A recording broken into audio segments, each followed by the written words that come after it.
I might just have found the most attractive 5-bedroom unit in the new launch segment that you should pay close attention to if you have a budget of around $4 million. Now, two developments specifically, one that will probably TOP in about less than 6 months time, and the other is about like 2 years. In a few years time, you might look back and go, how did I miss that?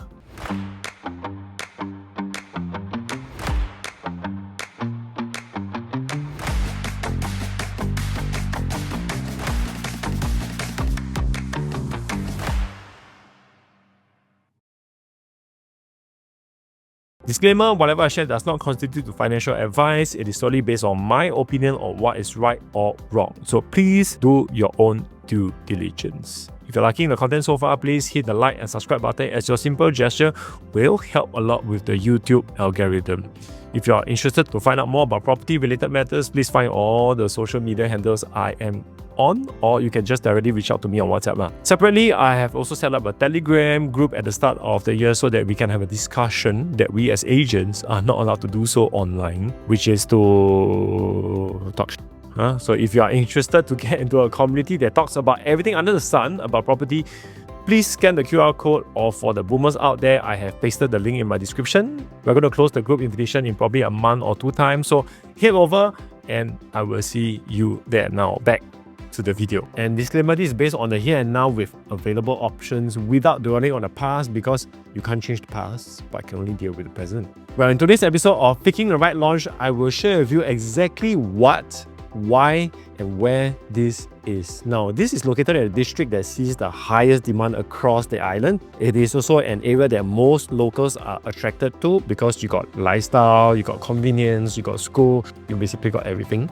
And of course, there's only one district that has that, and that's District 15. And so when I say District 15, I think it's not hard to guess which two developments this is, right? Is it continual? Definitely no. Is it Mayor Blue? No. It is none other than Tembusu Grand and Grand Dunman. And boy, are these two properties a stark contrast of one another.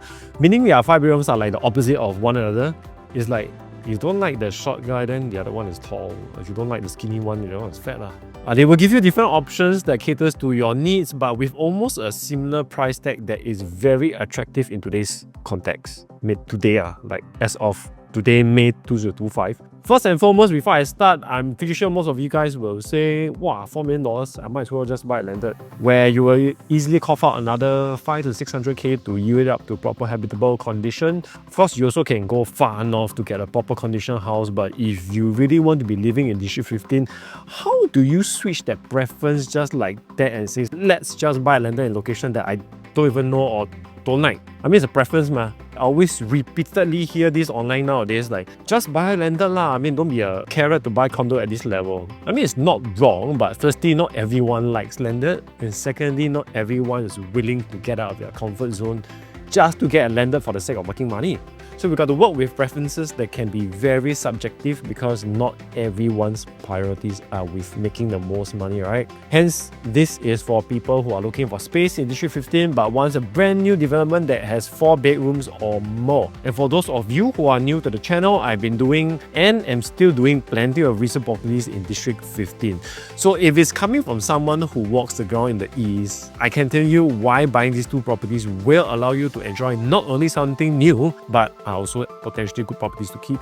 So let's start with the one that is likely going to QOP soon. That is Tembusu Grand, jointly developed by CDR and MCR Land. Tembusu sits on approximately 210,000 land size with 638 units spread across 4 blocks. So I'm just going to scratch on the surface a little bit on the specs. If you want to know more in detail, just YouTube search it. You have like 1,000 people talking about it already anyway. For context, it was launched back in 2023 and the pricing for the 5 bedrooms hasn't moved much since, because truth be told, on launch day itself, the $4 to $4.2 million can get you pretty decent options on the resale market and even new launch. I'll give you an example. A Seaview condo 4 bedroom was around like I think $3.5 to $3.8 million back then. So we can say that the demand hasn't been too good due to its price point now. But fast forward 2 years, till today. The rest of the resale market in District 15 has since moved up considerably, while the price tag for this remains largely the same. And that changes the dynamics significantly. Why? Because a Seaview condo now, 4-bedroom, will cost, I think, anywhere $4.5 million or up. Like, if you do a simple search on Property Guru on 4 bedrooms under $4 million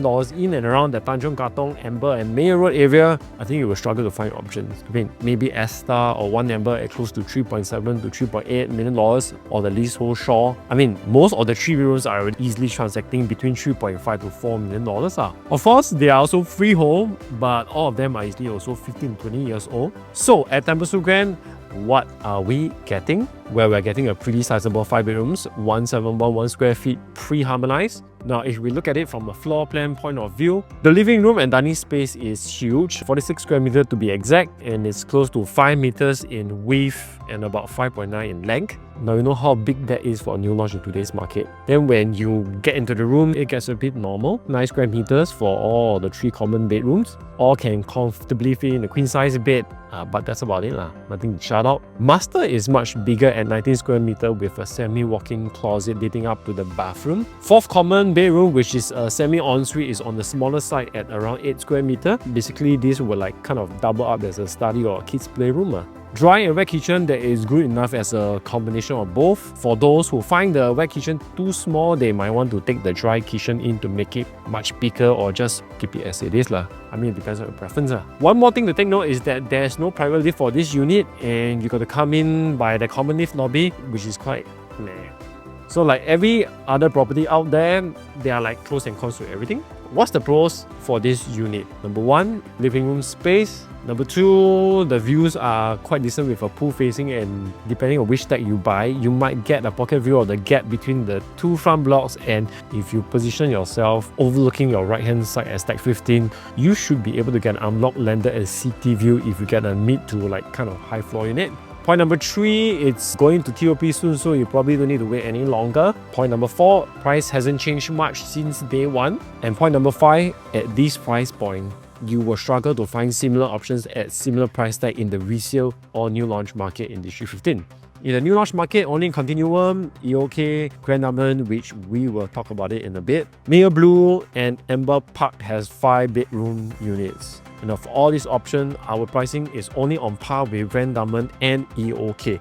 The other freehold ones are at least $1.5 to $2 million higher, so they are not competing on equal levels. Now, the lack of such supply at this price level will be your selling point in time to come. Of course, what are the cons? Well, number 1, the 4th bedroom is a bit small. Number 2, the Tembusu Grand basement car park has only like 71 lots, which means that either you fight it out every day for the basement lots, which I foresee there might be a lot of squabbles, or you got to park slightly further out at the multi-story car park. Third point, it doesn't have a private lift. I mean, it might not be a deal breaker, but for those who dread sharing common lift lobby with like potentially 7 other neighbors, this is considered a con given it's quite dense per level. Hence, if you weigh out the pros and cons now, this points more towards a clear buy at this point of time.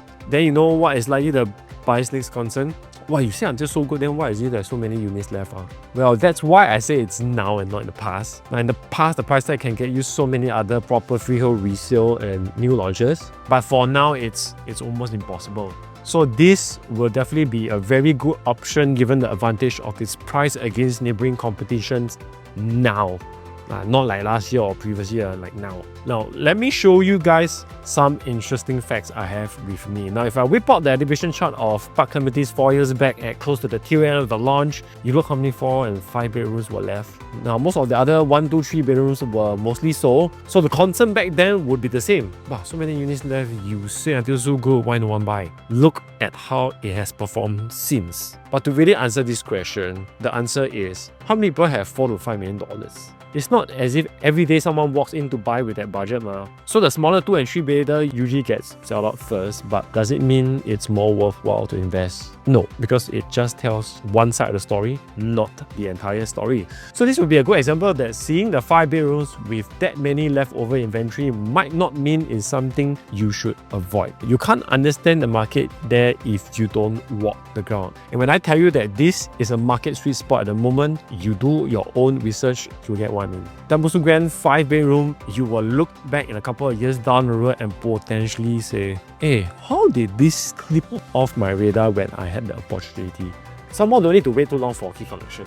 That's Tembusu Grand. Now, on to the next one. Remember I say these two unit types are contrasting of one another, meaning if you don't like something about Tembusu Grand, Grand Dunman will make up for it. Likewise, if you don't like something about Grand Dunman, Tembusu Grand will make up for it.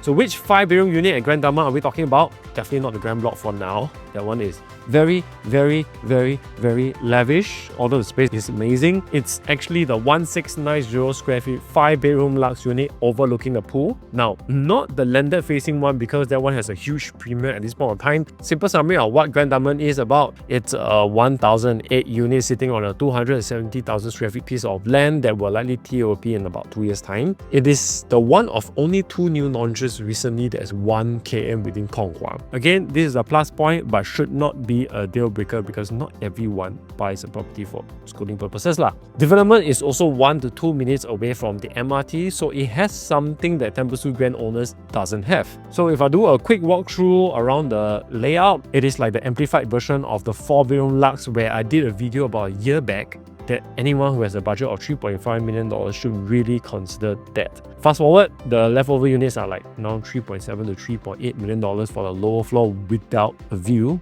Okay, how do I put this into context? Imagine you are paying 4 bedroom at $3.8 million now and your 5 bedroom starts from $4.1 million. You mean the difference is only like 300k for an upgrade to a much larger size? I'll gladly just do that lah. As per the same reasons we have got for Grand Dunman, the sweet spot for a 5 bedroom now is to be as close as $4 million as it can be. Now, the essence of this layout is similar to that of the 4 bedroom luxe unit. Private lift lobby coming into the house. This is the first selling point that Tembusu Grand doesn't have because per level, there's like 9 units. So from an exclusivity point of view, this wins. Once you step into the house, you will get greeted with a 40 square meter of space in the living and dining. To have an accurate understanding of how big this is, you should visit the show flat at Tembusu Grand while it's still there because the living and dining space is like almost similar. Now, as you move towards bedroom 3 and 4, they are both 9 square meters, similar to that of Tembusu Grand. Bedroom 2 is surprisingly huge at about 15 square meter. I mean, you probably have like 2 square meter going into the walkway, but for the room to be about 13 square meter of usable space, I think that's pretty impressive.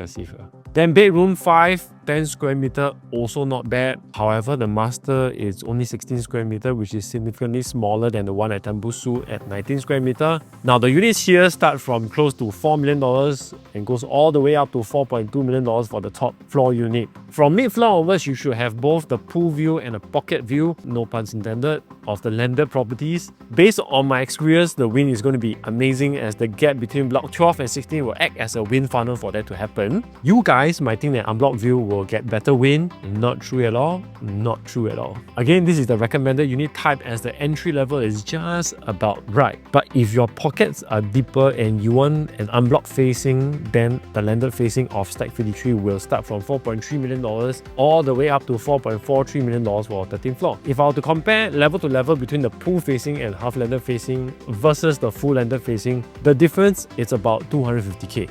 So just decide which matters to you lah, and whether it's more for like own use or investment or not. This kind of segment, majority of your peeps are anyway buying for own use, so let your emotions decide for you. I speak only from an investment point of view, and also here at Grand Dunman, although everything is generally more expensive, you get a proper basement car park, so you don't need to fight for one. But of course, this unit type is not a clear winner also lah, because the living room is much smaller than Tembusu Grand and key collection is likely only about like 2 years time. So there's still going to be some wait for it lah. So which is better? Truth be told, both are good in their own merits. Again, most would favor Grand Dunman, but for those who are particular about their living room and master bedroom space, we'll definitely head over to Tembusu Grand instead. And the location, although not far from one another, are not entirely the same. I know some clients who would draw a line at Tanjong Katong, where anything north of Tanjong Katong is not what they'll be looking at, and south of Tanjong Katong is the preferred location. No right, no wrong. So for Those who are mindful about exclusivity when it comes to getting an in and out of your unit, then the private lift at Grand Dunman will be a huge drop, and the views here are generally better also. It also does help that 2 of their common bedrooms are much more sizable as compared to Tembusu Grand. Hence, all in all, when you are given 2 good options to consider, guess how you should decide which is better? Follow your heart and your eyes. I can tell you that both will eventually be a good pick in time to come, but since it could involve an element of self-stay, let your emotions point you the right direction. Even for investment where numbers might be everything, there's bound to be a preference on the part of an investor. Let that decide for you. Because at the end of the day, getting one of the largest brand new units at District 15 at a very attractive entry level is your key selling point. As an investor, whether you want to sell or rent something out that is predominantly dominated by self-stay occupants, you will find selling or renting to be so much easier. Supply demand. Only a handful of supply that is in this range in a district that has one of the highest demand across the island. How is that not safe? How is it not safe when OCR locations like Alta are already transacting their 5 bedrooms at above $4 million? How is it not safe when you're almost the same price as a 5-bedroom ORI but get at least 200 to 300k square feet more in space? How is it not safe when almost every other resale 4 bedrooms are already trading averagely above $4 million